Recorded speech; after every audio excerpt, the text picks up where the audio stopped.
할렐루야. 오늘도 하나님의 은혜가 저와 여러분의 삶에 가득하기를 주님의 이름으로 축복합니다. 오늘 본문을 보면은 하나님은 그 백성들과 하나님의 백성들과 바른 관계를 회복하기 원하신다라는 그 사실을 알 수가 있습니다. 정치적인 독립이 아니라 신앙의 회복을 더 원하신다라는 것입니다.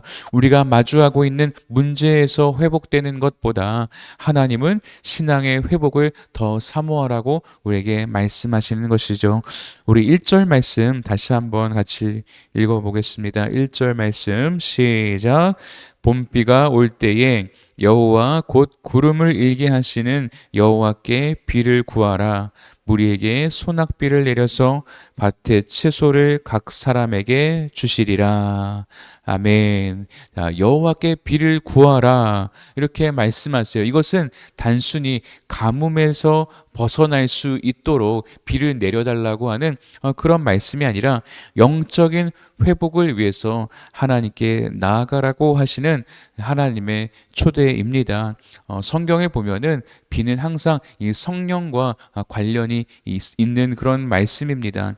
그래서 포로에서 돌아왔지만 여전히 황폐한 현실 속에서 어떻게 해야 될지, 어디로 가야 될지 그 갈 길을 잃어버린 이 백성들에게 지금 필요한 것이 무엇인지 하나님께서 가르쳐 주시는 거예요. 필요한 것은 하나님께 기도하는 것이고, 기도한다라는 것은 하나님과의 관계의 회복을 의미하는 것이며, 이것이 너희들의 삶을 회복할 수 있는 유일한 길이라는 것을 하나님께서 가르쳐 주시는 것입니다. 오늘 하나님께서 저와 여러분도 초대하십니다. 여호와께 비를 구하라. 삶의 방향을 잃어버리셨습니까? 무엇을 어디서부터 어떻게 해야 될지 모르겠습니까? 고통과 무기력 가운데 있으십니까? 오늘 하나님 앞에 나아가 기도하실 수 있기를 바랍니다. 그래서 성령의 소낙비를 하나님께서 부어 주심으로 말미암아 하나님께서 우리의 삶을 회복시켜 주시는 그런 놀라운 은혜가 있기를 주님의 이름으로 축복합니다. 우리 2절 말씀도 같이 한번 읽어보겠습니다. 2절 말씀 시작. 드라빔들은 허탄한 것을 말하며 복술자는 진실하지 않은 것을 보고 거짓 꿈을 말한즉 그 위로가 헛됨으로 백성들이 양같이 유리하며 목자가 없으므로 곤고를 당하나니. 아멘. 드라빔은 유다 백성들이 가정의 수호신으로 섬겼던 아주 작은 우상입니다. 야곱의 아내 라헬도 자기 라반 아버지의 그 드라빔을 훔쳐다가 몸에 숨기고 그렇게 다닐 수 있을 정도로 그렇게 작은 우상이었습니다. 그리고 복술자는 점치는 사람을 말하는 것입니다. 그래서 유다 백성들은 이런 수호신의 신탁이나 복술자, 점치는 자들의 이 거짓된 예언을 율법의 말씀보다 더 좋아했습니다. 그래서 아무래도 사람들은 이 보이지 않는 것보다 보이는 것, 뭔가 확실하게 얘기해 주는 것, 이런 것들을 따라가기 마련이죠. 그래서 그 결과 이 백성들이 어떻게 됐냐고 이야기하냐면 뭐라 그래요? 양같이 유리하며, 그리고 목자가 없으므로 공고를 당했다라고 합니다. 그래서 더 근본적인 이유는 뭐냐 하면 목자가 없으므로, 참된 목자가 없었기 때문이다. 참된 말씀, 하나님의 말씀을 가르치고 전하는 사람들이 없었다 이야기하는 것이죠. 자, 목자가 아예 없었던 건 아니죠. 목자의 역할을 감당해야 될 왕과 제사장과 선지자들이 분명히 있었는데 그들이 백성들에게 하나님의 말씀을 제대로 전하지 않았다. 잘 가르치고 바른 길로 인도해야 됐지만 그 일을 제대로 감당하지 않았다라고 말씀하시는 것입니다. 그래서 3절에 보면 뭐라고 이야기하면 3절도 같이 읽어보겠습니다. 3절 시작. 내가 목자들에게 노를 바라며 내가 순념소들을 벌하리라. 만군의 여호와가 그 무리 곧 유다 족속을 돌보아 그들을 전쟁의 준마와 같게 하리라. 아멘. 자, 목자들을 벌하고 만군의 여호와가 친히 유다 족속의 목자가 되어서 돌보겠다 말씀하시는 것입니다. 오늘날에도 마치 목자가 없는 시대를 살아가고 있는 것 아닌가 생각이 듭니다. 세상의 풍조를 따라가다 보니까 하나님의 말씀이 왜곡되는 경우가 굉장히 많이 있는 것 같습니다.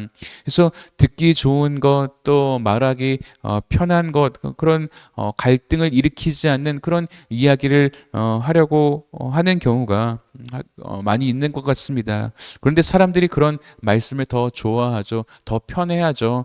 왜냐하면 진리는, 하나님의 말씀은 아프거든요. 하나님의 말씀은 우리를 찌르거든요. 그래서 불편한 것입니다. 그래서 우리는 이 마지막 시대 같은, 마지막 때와 같은 이 시대에 끊임없이 하나님의 음성을 구별하고 세상의 거짓은 분별해야 되는 것입니다.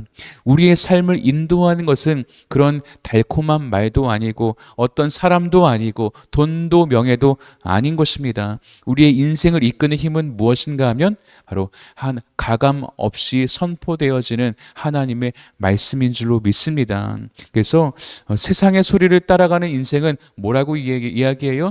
지금 여기서 말하는 것은 길을 잃고 잃어버린 목자를 잃어버린 양과 같이 길을 잃어버리고 또 곤고를 피할 수 없게 된다라는 것이죠. 그래서 저와 여러분이 오늘 꼭 기억해야 될 건 오직 하나님의 음성만, 세상의 말들을 그 말씀 위에 덮어쓰기 씌우는 것이 아니라 순수한 하나님의 말씀, 하나님의 음성에만 민감하게 반응하고 또 순종하여서 하나님의 돌보아 주심을 날마다 경험하며 또 누리며 살아가시기를 주님의 이름으로 축원합니다. 같이 기도하겠습니다.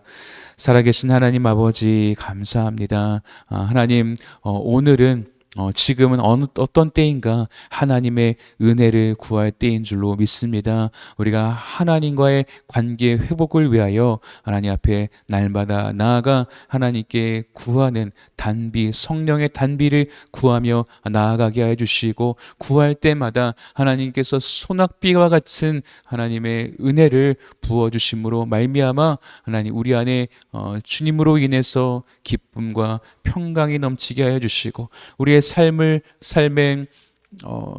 발에 등불이 되고 길에서 빛이 되어 주는 그 하나님의 말씀, 그 하나님 말씀 꼭 붙들고 그 말씀대로 순종하는 우리 모든 필라 한빛교회 성도들 될 수 있도록 축복하여 주시옵소서.